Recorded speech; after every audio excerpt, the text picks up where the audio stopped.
شروع اللہ کے نام سے جو سب پر مہربان ہے، بہت مہربان ہے۔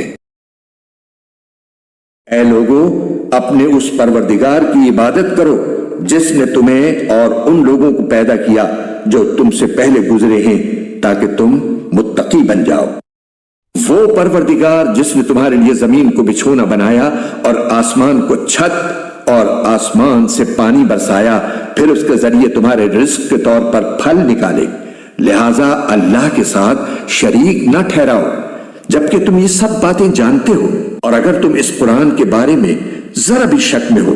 جو ہم نے اپنے بندے محمد صلی اللہ علیہ وآلہ وسلم پر اتارا ہے، تو اس جیسی کوئی ایک صورت ہی بنا لاؤ،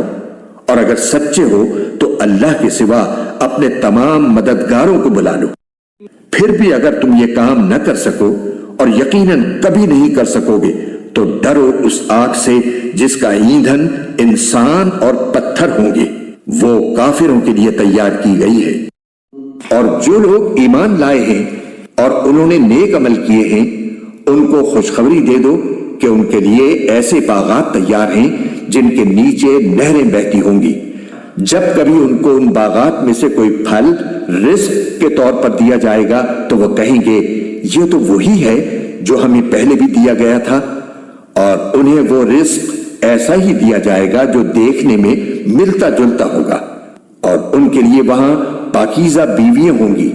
اور وہ ان باغات میں ہمیشہ ہمیشہ رہیں گے۔